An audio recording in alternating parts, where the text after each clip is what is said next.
Greetings from Greensboro, North Carolina. I'm Andrew Willis. It's a great pleasure to welcome you to my home and to share with you today two pianos from the Romantic era, which will be associated with a recorded performance of the Mendelssohn Capriccio Brigand from last summer's festival. These are both pianos with which Mendelssohn would have been very familiar and upon which, if not these identical pianos, very much similar ones he would have played on a regular basis. Bösendorfer, at which I'm seated, was made in 1841 in Vienna. It was the 13th year of Ignaz Bösendorfer's being in business as an independent builder. This instrument is typical of the Viennese aesthetic. What they were after was a sweetness of tone, of great singing quality, an extreme lightness and responsiveness of action, and put those things together and you have a very sensitive responsiveness for expression that is very gratifying to play. I wanted to show you before we start hearing the instrument how the action works, because this has a great deal to do with how the Viennese obtained that sensitivity and lightness. This is a key. As you can see, the hammer is mounted directly on the key in a Viennese action, and when the business end is depressed, the back of the key rises and a catch flips the hammer up towards the string. So it's an extremely simple, direct, light, quick action. Let's go ahead and hear the sound of this instrument.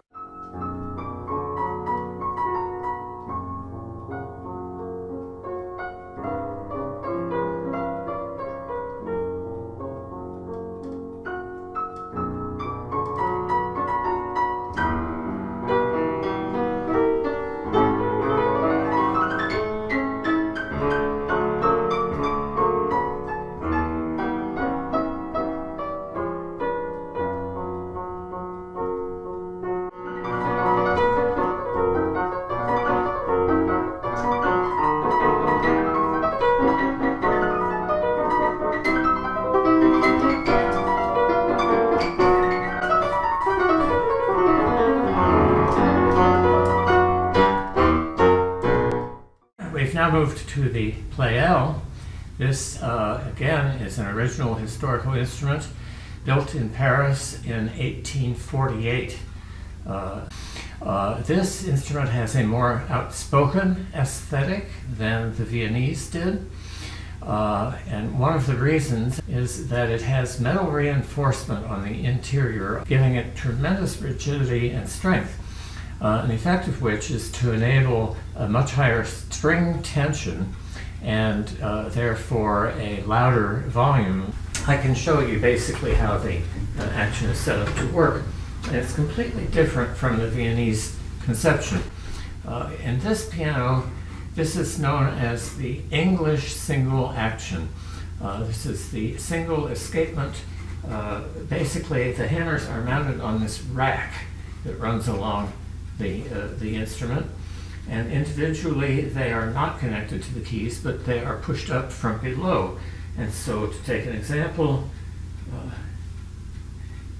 here's a key. You can see the hammer, I think, fairly well. This is covered with an inner layer of leather, but now the outer layer is of felt, which is in some ways a more vibrant material for producing sound from the impact with the strings. So